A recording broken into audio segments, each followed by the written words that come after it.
Nom de code CI 225 04 12 2023. Beyrouth. Sont convoquées les familles libanaises les plus riches en Côte d'Ivoire. Zouré Ezzedine, le gardien du temple carré d'or. Yassé Ezzedine, l'investisseur de la CDCI.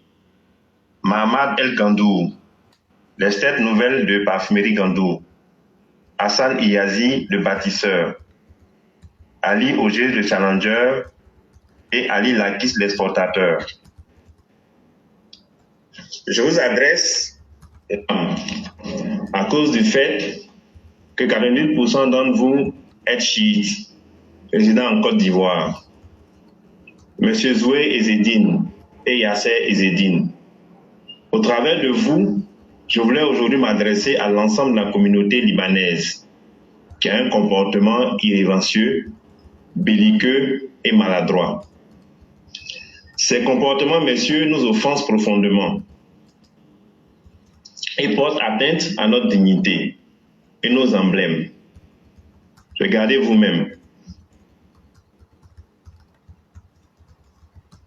De drogue au viol avec défenestration, violence verbale de fait sur un corps habillé. Et la dernière en date, le film hollywoodien que M. Hassan Hayek a tourné en direct sur Facebook. Cette attitude, nous Ivoiriens, l'avons ressenti comme un manque de respect pour notre armée, une foutaise à grande échelle, puisque tout le monde entier l'a vu. M. Zoué Ezzedine et M. Mahamad Gandour, le Coran nous enseigne de faire le rappel, car le rappel est utile.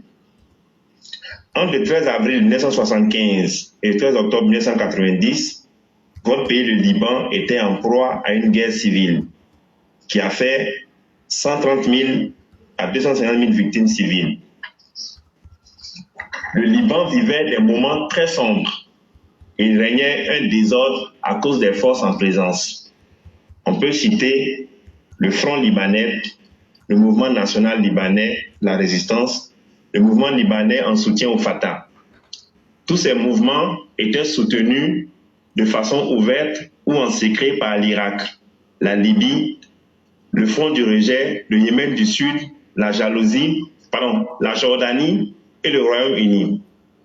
Mais malgré tous ces mouvements, ces soutiens, le Liban a connu le pire avec la chute de votre monnaie. Vos économies et vos réserves n'avaient plus leur valeur.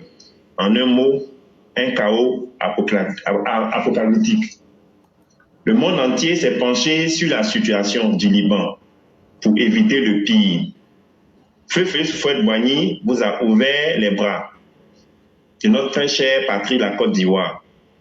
Cette terre d'hospitalité et de fraternité est devenue une terre d'asile pour toutes ces familles libanaises fuyant la guerre. Beyrouth, votre capitale, avait été détruite et ensemble. Regardez vous-même le bonheur dans lequel vous vivez. En moins de 20 ans, vous êtes devenu l'une des plus grosses fortunes libanaises du monde. Et cela grâce à cet environnement de paix que vous offre la Côte d'Ivoire. 90% de vos résidents aujourd'hui vivent à Abidjan, avec la concentration dans les grandes villes, Bouaké, Gagnoa, Daloa, Grand Bassam, Agouville, San Pedro et le nord de la Côte d'Ivoire, Korogo. La plupart d'entre vous possèdent la nationalité ivoirienne. Ah, Laurent Gbagbo, tu as fait fort. Votre présence est tellement remarquable à Makori qu'on a nommé notre Makori Beyrouth. Messieurs les membres des familles libanaises les plus riches en Côte d'Ivoire, votre système communautariste ne nous dérange en rien. Mais vos attitudes face aux lois de notre pays risquent de remettre en cause toute cette hospitalité que nous vous offrons. Ce constat nous incite à nous interroger et à interpeller le procureur de la République et son excellence Alassane Dramane Ouattara sur la nature de ces arrangements toutes les fois que l'un d'entre vous est en faute. Cela y va de la stabilité de notre pays. Monsieur le Président, tous les citoyens sont égaux devant la loi. Alors prenez vos responsabilités comme vous l'avez fait dans cette affaire de fraude sur la nationalité. Monsieur le Président, consentement ou confrontation. Monsieur le Créateur, c'est actif ce soir, je vous remercie. Vraiment, merci beaucoup le grand maître. Merci infiniment de ce texte interpellatif qui vient encore une fois de plus démontrer combien de fois il est important, impérieux et même nécessaire de mettre fin au désordre que les Libanais veulent installer en Côte d'Ivoire. Il faut avoir le courage de dire les vérités comme elles sont. Parce que si les faits se déroulent et que ceux qui sont les acteurs de ces faits-là n'ont pas honte, c'est pas à nous d'avoir peur ou même d'avoir honte de dire ce qu'ils font ou même ce qu'elles font. Voyez-vous, vous êtes parti de l'historique. Si on dit il y a arabe qui est maudit parmi les arabes là, c'est libanais. Et c'est ce que le maître grand professeur a fait. Il a montré ce que vous êtes d'abord. Dans les années 70 jusqu'à 80 là, c'est que vous étiez parmi le monde arabe. Est-ce que les autres arabes ne chient pas sur vous? Vous êtes porte-potin des autres arabes. Et au nom de la pitié et de la solidarité humaine, le président Houphouët vous a accepté.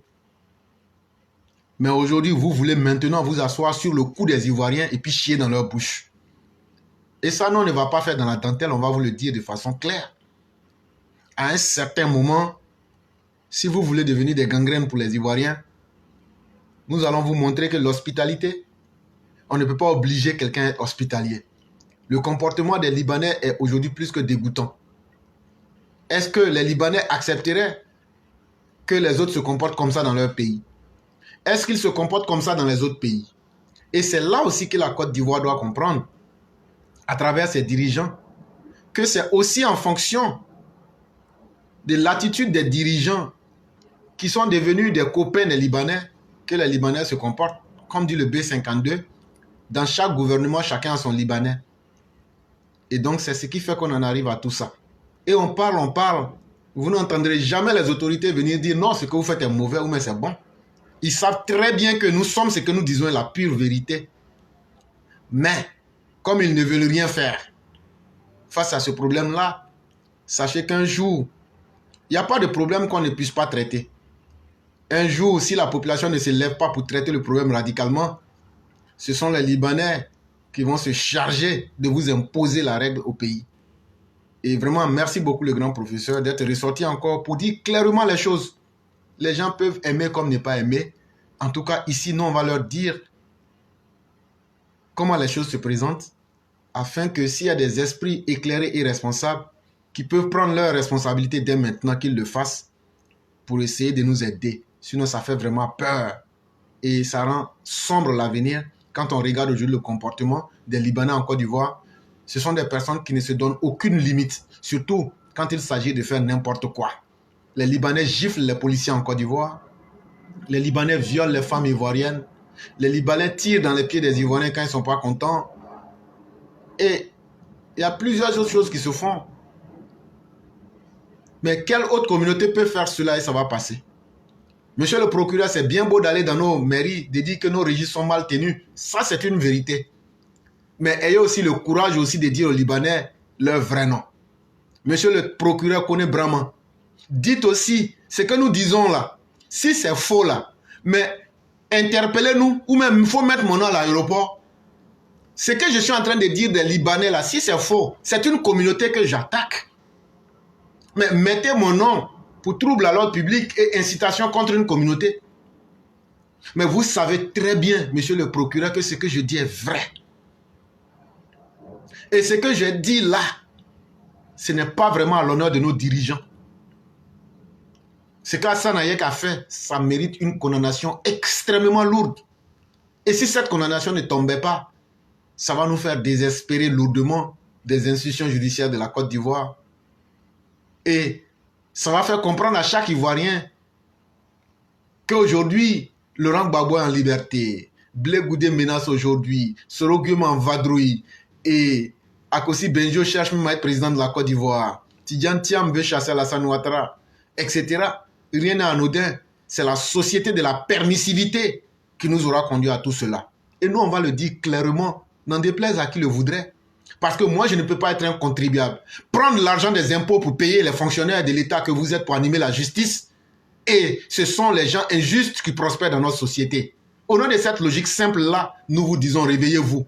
Et à tous ces magistrats qui veulent qu'on leur donne une feuille de route, Je vais vous dire qu'en 2000...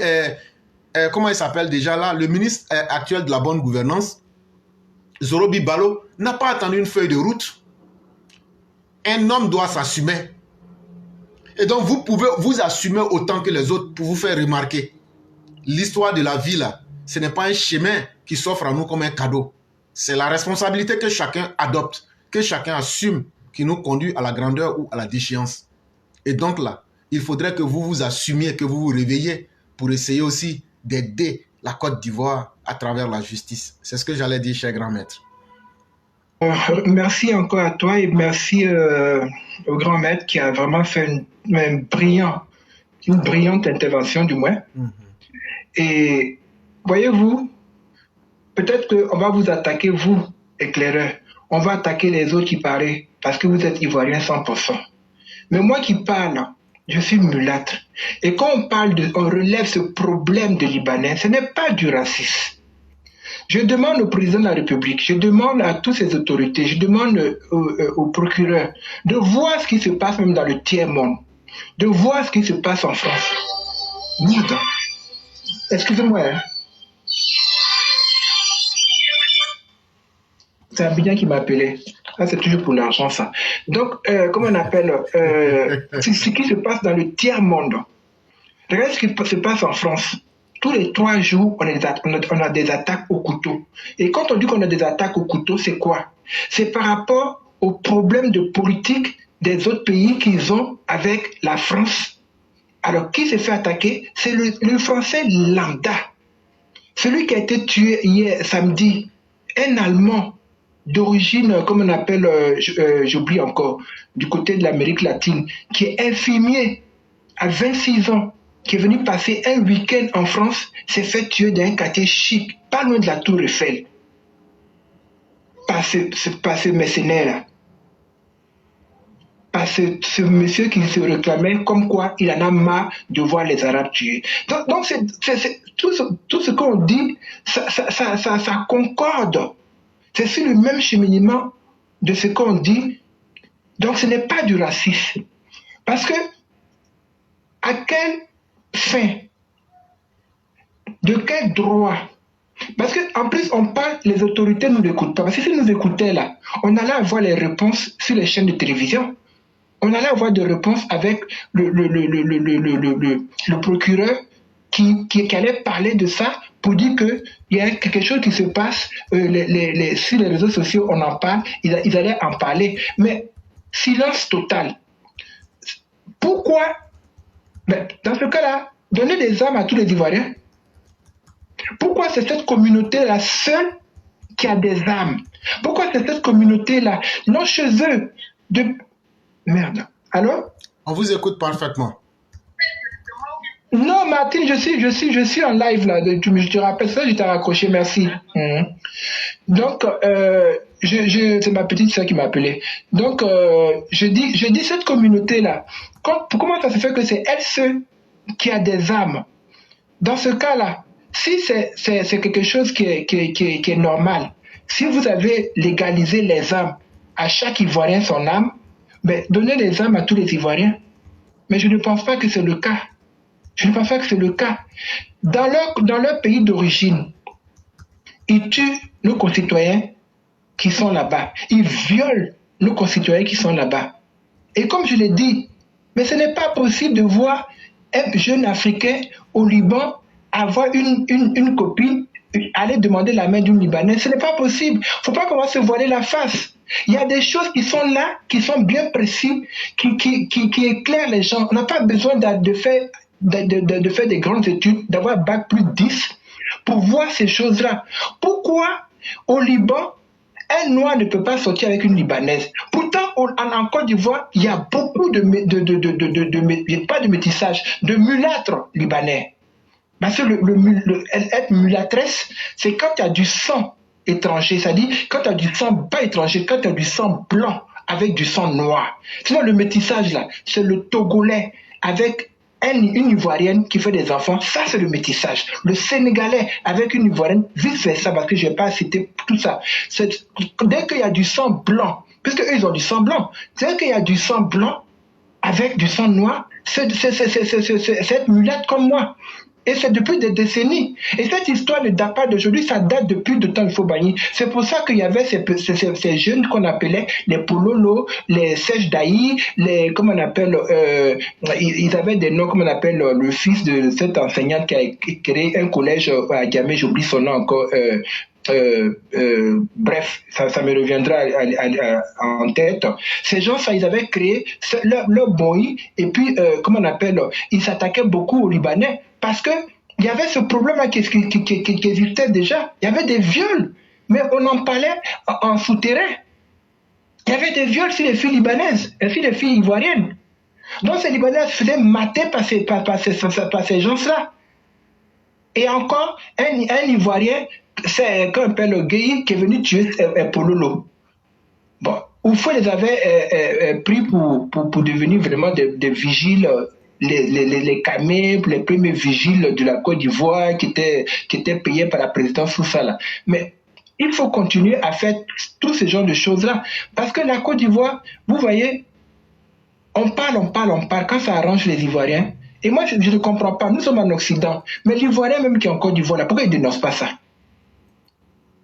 Quand tu es dans un pays, quand on dit ton devoir, quand tu as une nationalité, on te dit ton devoir. Le maire te dit que ton devoir de citoyen, c'est quand tu vois quelque chose de louche, là, faut venir dénoncer ça. Mais moi, j'essaie de les comprendre aussi. Peut-être que un Ivoirien lambda, quand tu vois, parce que moi-même, j'ai eu affaire à faire, j'ai eu cette expérience-là. Quand tu vas dans un commissariat, tu es peut-être mal reçu. Alors que ici, quand tu vas dans un commissariat pour dire que, voilà, je vais vous donner qu'on appelle une mission. Il y a quelque chose de pas louche, de très louche du moins, que je vois, voilà, telle personne. On ne te dénonce pas, on ne va pas dire ton nom, ton prénom et ton nom de famille. Les policiers, ils prennent note et puis ils font leur mission. Ils sont en civil. Donc, c'est ce qu'on appelle ton devoir de citoyen. Non seulement tu votes, mais tu aides ta patrie à être en sécurité. Mais en Côte d'Ivoire, non. Les Ivoiriens ne font pas ça parce que je les comprends. Ils vont aller dans un commissariat, ils vont demander à vouloir parler au commissaire. Toi, tu es qui pour parler au commissaire? S'il vous plaît, arrêtez de rabaisser la population, de votre population, et puis prendre les étrangers. Parce que quand on dit étranger, ce n'est pas une insulte. Les Libanais, vous avez fui parce que ça fait des décennies que vous avez la guerre chez vous. Oui, vous prenez même vous parlez même le patois. Vous mariez nos frères, nos sœurs. Vous comment on appelle, vous parlez même le l'argot ivoirien, tout ça pour montrer que vous êtes des Ivoiriens. Mais au fond de vous là même là, vous savez très bien que il n'y a pas plus raciste qu'un Libanais. C'est moi je le dis. Si on doit m'arrêter à l'aéroport, quand on m'arrête à l'aéroport, je prendrai mes avocats français. Les Libanais sont plus racistes, c'est faux. Ils font semblant de se mélanger parce que c'est tout à fait normal. Vous êtes aisés, vous avez tout. Vous avez tout en Afrique, vous avez tout en Côte d'Ivoire. Donc c'est normal que vous jouez à ce jeu-là. Mais au fond de vous, vous êtes raciste. Parce que si on n'était pas raciste, quel est le but d'avoir des armes? Parce que nul n'a le droit de se faire justice soi-même en cas où, si tu as un problème de cambriolage. C'est pour ça qu'on prend des gros chiens, des animaux. Comme ça, ces chiens-là, ils aboient. Comme ça, tu te réveilles avec ta famille et puis tu prends ton téléphone, tu appelles qui de droit. Mais tu n'as pas le droit d'avoir une arme pour tirer même sur un cambrioleur. Je ne dis pas que je prends la défense du cambrioleur, mais tu n'as pas le droit de te faire justice toi-même. À plus forte raison, avoir des armes d'un pays, avoir cette communauté-là, elles sont tous armées. C'est à quelle fin? Pour arriver à quelle fin? Ça veut dire que c'est calculé au cas où s'il y a quelque chose qui se passe de travers en Côte d'Ivoire, nous les Libanais, on va se défendre. Et vous êtes sur un territoire qu'on appelle la Côte d'Ivoire, qui est un pays qui n'est pas le Liban. Donc on vous interpelle, c'est les mêmes choses qui se passent en Occident. Vous voyez la France, vous voyez l'Europe, elle n'est pas tranquille. Moi-même quand je sors là, maintenant là, je regarde devant derrière quand mon cou me fait mal. Parce que tu ne sais pas où tu vas aller t'asseoir et puis c'est là que le bon Dieu a dit qu'aujourd'hui là, c'est ta fin. Donc c'est ce que j'avais à dire. Quand on vous interpelle, nous on est en Occident, hein, si on ne doit plus même aller en Côte d'Ivoire là, on s'en fout. Mais on vous interpelle parce qu'on aime la Côte d'Ivoire. On aime nos frères ivoiriens. C'est pour ça qu'on vous interpelle. Et les frères libanais, on vous aime, mais trop c'est trop. Trop c'est trop. Voilà Hassan Ayen. Ça, c'était un petit Ivoirien qui n'est pas connu. Parce que monsieur dit qu'il est connu, il a une personnalité. Je ne sais pas qu'est-ce qui lui fait dire qu'il a une personnalité.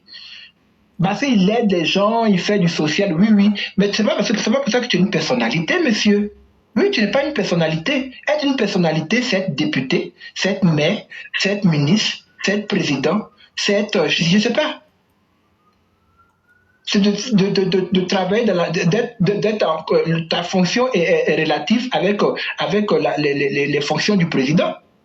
Mais tu n'es pas une personnalité. Dans ce cas-là, tous les cadres, c'est-à-dire tous les salariés en Côte d'Ivoire sont des personnalités. Donc, ce que M. Hassan Ayane a fait, c'est très grave. Et ce n'est pas parce qu'il a aidé beaucoup les Ivoiriens qu'il ne faut pas lui tirer les oreilles. Ce monsieur doit aller en prison. S'il ne va pas en prison, c'est frustrant. Parce qu'en Occident, ces genres de personnes-là vont en prison. S'ils ne vont pas en prison, ils ont une lourde amende à payer. Ils ont des prisons avec sursis à faire. C'est ça qu'on appelle une république qui est en règle, qui marche sur ses deux pieds, mais qui ne boite pas. Merci, éclaireur. Merci beaucoup, cher maire. On m'informe déjà, en tout cas selon ce que Idrissa Haïdara dit, le Libanais qui a filmé les gendarmes est en liberté pendant que les gendarmes sont croupis en prison. Et c'est bon, c'est ce qu'il me dit, je n'ai pas vérifié et je ne peux pas me baser sur cela. J'attends d'abord d'avoir des sources officielles et confirmées.